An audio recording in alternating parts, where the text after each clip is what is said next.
வணக்கம். ஒவ்வொரு நாளும் ரிச்சர்ட் டெம்ப்ளருடைய தி ரூல்ஸ் ஆஃப் மனி என்ற புத்தகத்திலிருந்து பணம் சேர்க்க உதவும் விதிகளை நம்ம பார்த்துட்டு இருக்கிறோம். இந்த வீடியோவில் 58, 59 மற்றும் 60வது விதிகளை நம்ம பார்க்க போகிறோம். Rule 58. By all means, use the investment professionals, but don't be used by them.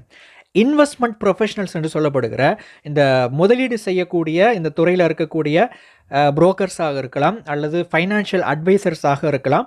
இந்த மாதிரி இருக்கக்கூடிய வல்லுநர்களுடைய அட்வைஸை வந்து கேளுங்க, அவங்க சொல்கிறபடி நடங்க. ஆனால் அவங்க உங்களை பயன்படுத்தாதபடிக்கு நீங்கள் பார்த்துக்கணும். அதாவது நீங்கள் அவங்கள பயன்படுத்தணும், அவங்க உங்களை பயன்படுத்தாதபடிக்கு எச்சரிக்கையாக இருங்கள் அப்படின்னு சொல்லிட்டு இந்த விதி நமக்கு சொல்லித்தர பாடம்.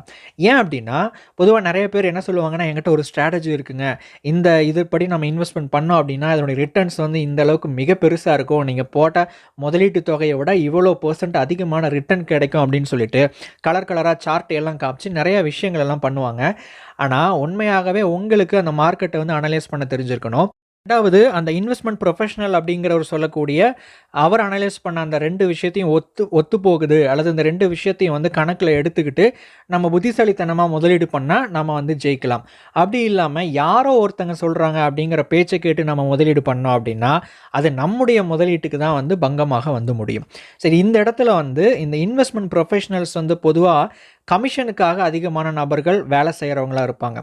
உதாரணத்துக்கு வந்து புரோக்கர்ஸ் ஆகட்டும் அல்லது ஒரு சில நபர்கள் வந்து ஃபீஸ் அடிப்படையில் வேலை செய்யக்கூடியவங்களாக இருப்பாங்க. நீங்கள் முதலீடு பண்ணி சக்ஸஸ் ஆனாலும் ஆகாட்டியும் அவங்களுக்கு போக வேண்டிய கமிஷன், அவங்களுக்கு போக வேண்டிய தொகை வந்து போயிட்டே தான் இருக்கும். ஆனால் முதலீடு அப்படிங்கிற முழு பொறுப்புமே வந்து உங்களை சார்ந்தது.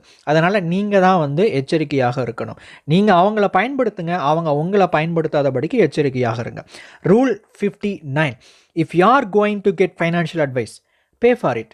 உங்களுக்கு வந்து பொருளாதார ரீதியாக யாராவது ஒருத்தங்க வந்து அட்வைஸ் கொடுக்குறாங்க அப்படின்னா அதுக்கு வந்து பணம் கொடுத்து கற்றுக்குவாங்க. இதில் வந்து எந்த ஒரு தவறும் கிடையாது. ஆனால் யார்கிட்ட இருந்து கற்றுக்குறோம் அப்படிங்கிறது வந்து இந்த இடத்துல முக்கியமானது. 2 கேட்டகரி இருக்கிறாங்க. இந்த 2 கேட்டகரியில் இருக்கக்கூடிய மக்கள்கிட்ட இருந்து நாம் வந்து கற்றுக்கிட்டோம் அப்படின்னா நமக்கு அது வந்து பிரயோஜனமாக இருக்கும். 1வது கேட்டகரி என்ன அப்படின்னா, ஸ்கில்டு பர்சன். அவங்களுக்கு வந்து நிறைய திறமைகள் இருக்கும், அறிவு இருக்கும், அவங்க வந்து மார்க்கெட் அனலைஸ் பண்ணக்கூடிய அந்த நிபுணத்துவம் அவங்கக்கிட்ட இருக்கும். இதெல்லாம் வந்து இருந்துச்சு அப்படின்னா அவங்களுடைய அட்வைஸ் வந்து நம்ம வந்து கேட்கலாம். அவங்க வந்து மிகப்பெரிய பணக்காரங்களாக இருக்கணும் அப்படிங்கிற ஒரு அவசியம் கிடையாது. அவங்களுடைய வேலை என்ன அப்படின்னா அனலைஸ் பண்ணுறது, ஸ்டடி பண்ணுறது, அதுலேருந்து என்ன வரும் என்ன வராது அப்படின்னு சொல்லிட்டு முன்கூட்டியே வந்து அறிவிக்கக்கூடிய திறமை வந்து அவங்கக்கிட்ட இருக்கலாம். 2வது கேட்டகரி என்ன அப்படின்னா, ஆக்சுவல் ரிச் பீப்புள், உண்மையான பணக்காரங்க. உண்மையான பணக்காரங்க அப்படிங்கிறவங்க அதாவது பிஸ்னஸ் மூலமாகவோ அல்லது ஏதாவது ஒரு முதலீட்டின் மூலமாகவோ பணக்காரனானவங்க. இவங்களுடைய அட்வைஸ் வந்து நம்ம கேட்கும்போது அது நமக்கு பொருளாதார ரீதியாக வளர்ச்சி அடைகிறதுக்கு மிகப்பெரிய ஒரு உதவி செய்யும். ஸோ இந்த 2 கேட்டகரியில் இருக்கக்கூடிய மக்களுடைய அட்வைஸை நம்ம கேட்டோம் அப்படின்னா நம்மளுடைய பொருளாதாரம் அப்படிங்கிறது வந்து உயரும். ஸோ அதற்கு பணம் கொடுக்கறதுக்கு நீங்கள் தயங்கணும் அப்படின்னு அவசியம் இல்லை. தாராளமாக பணம் கொடுத்து லேர்ன் பண்ணிக்கலாம்.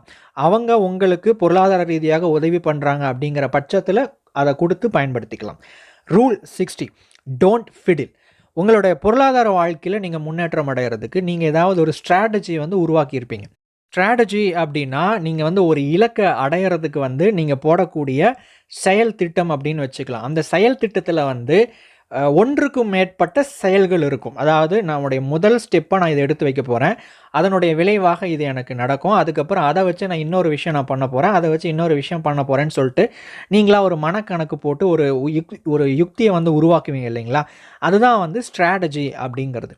இந்த ஸ்ட்ராட்டஜி வந்து உங்களுடைய பொருளாதார ரீதியாக நீங்கள் உருவாக்கும் போது ஒரு 2-3 அட்டம்ப்ட்டுக்கு அப்புறம் அது பெருசாக உங்களுக்கு வேலை செய்யலை அப்படின்னா அதையே போட்டு இழுத்துக்கிட்டு கிடக்கக்கூடாது. அடுத்த ஸ்ட்ராட்டஜிக்கு நீங்கள் வந்து கடந்து போகணும். ஒன்லியே வந்து போராடிட்டு இருக்கக்கூடாது.